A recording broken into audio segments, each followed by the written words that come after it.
Hello दोस्तों, स्वागत है आपका हमारे यूट्यूब चैनल पर। दोस्तों, आज के इस वीडियो में हम बात करेंगे कि जब भी हम कंस्ट्रक्शन करते हैं तो जब हम अपने भवन का निर्माण कार्य करना जब स्टार्ट करते हैं तो हमारे मन में ये सवाल आता है कि क्या हमको प्लिंथ बीम देना चाहिए या फिर हमको प्लिंथ बीम न देकर सिर्फ हम डीपीसी दे देंगे तो हमारा काम चल जाएगा, या फिर अगर हम डीपीसी दे रहे हैं तो फिर प्लिंथ बीम देने की क्या ज़रूरत है, या प्लिंथ बीम दे रहे हैं तो डीपीसी देने की ज़रूरत क्या है। ऐसा तो नहीं है कि हमारा घर जो है फिजूल खर्ची हो जाएगा, या फिर दोनों देना ज़रूरी है। यानी कि लोगों के मन में इस तरह के कन्फ्यूज़न आते हैं कि डीपीसी दे रहे हैं तो प्लिंथ बीम देना ज़रूरी है, या फिर अगर प्लिंथ बीम दे रहे हैं तो क्या डीपीसी देना ज़रूरी है, या फिर दोनों देना चाहिए या फिर दोनों नहीं देना चाहिए। तो दोस्तों, आज के इस वीडियो में हम आपका ये कन्फ्यूजन पूरा दूर करेंगे और आपको दोनों का इंपॉर्टेंस बताएंगे। कंस्ट्रक्शन में देना चाहिए कि नहीं देना चाहिए, दोनों का कंपैरिजन करेंगे और आपको पूरी तरीके से इस बात को आपको समझा देंगे कि क्या आपको देना चाहिए या क्या आपको नहीं देना चाहिए। दोस्तों, वीडियो में आगे बढ़ने से पहले आप सबसे एक छोटी सी रिक्वेस्ट है कि प्लीज़ वीडियो को लाइक कर दें, और अगर चैनल पर नए हैं, कंस्ट्रक्शन से रिलेटेड ऐसे ही इंफॉर्मेटिव वीडियोस इन फ्यूचर देखना चाहते हैं तो प्लीज़ चैनल को सब्सक्राइब करके बेल नोटिफिकेशन को ऑल पर प्रेस कर दीजिए। दोस्तों, जैसा कि आप सब जानते हैं कि अभी जो कंस्ट्रक्शन का काम चल रहा है वो फ्रेमिंग स्ट्रक्चर का काम चल रहा है। फ्रेमिंग स्ट्रक्चर का मतलब ये होता है कि इस तरीके का आप अपने भवन का निर्माण कार्य करवा रहे हैं जिसमें जितने भी हमारे घर पर आने वाले लोड हैं वो सारे कॉलम और बीम के थ्रू ही ट्रांसफर होने हैं। यानी बीम और कॉलम से जो आप घर बनवा रहे हैं वही फ्रेमिंग स्ट्रक्चर कहलाता है।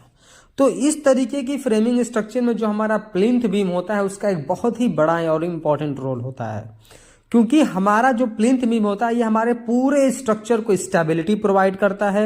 लोड डिस्ट्रीब्यूशन में एक इसका एक बहुत ही इंपॉर्टेंट रोल है।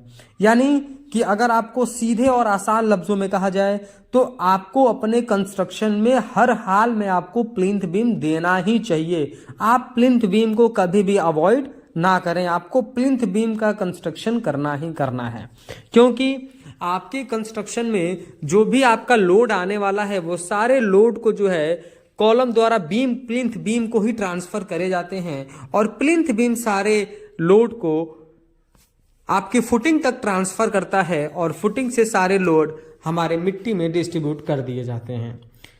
और हमारा जो प्लिंथ बीम होता है ये सारे कॉलम से बंधा हुआ होता है, तो हमारे नीचे ग्राउंड लेवल पे, प्लिंथ लेवल पे ये हमारे बिल्डिंग को, हमारे स्ट्रक्चर को एक बहुत ही बेहतरीन सपोर्ट और स्टेबिलिटी प्रोवाइड करता है। तो आपको किसी भी कंडीशन में प्लिंथ बीम को अवॉइड नहीं करना है। अब दोस्तों, बात करते हैं डीपीसी के बारे में।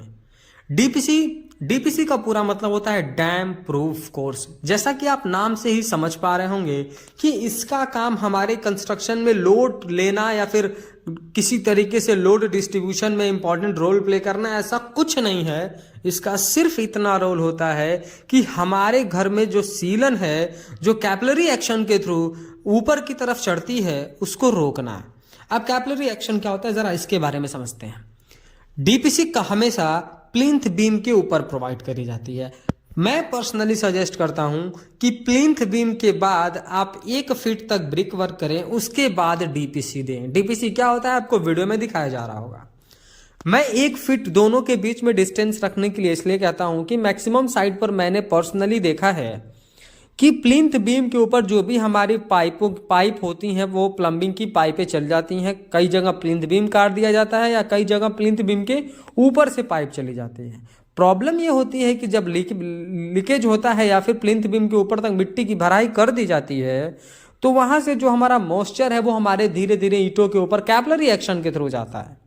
यानी कि नीचे अगर कहीं सीलन आ रही है तो एक ईंट से दूसरे ईंट से तीसरे ईंट, इस तरीके से जो हमारा वो मॉइस्चर कंटेंट है वो ऊपर की तरफ बढ़ता रहता है, जिसकी वजह से आगे चल के आपके कंस्ट्रक्शन में, आपके दीवाल्स में, आपके वॉल्स में पूरी तरीके से सीपेज दिखाई देता है। तो यही एक सबसे बड़ा इंपॉर्टेंट रोल है डीपीसी न देने का। इसी प्रॉब्लम को खत्म करने के लिए डीपीसी अपने कंस्ट्रक्शन में कराया जाता है।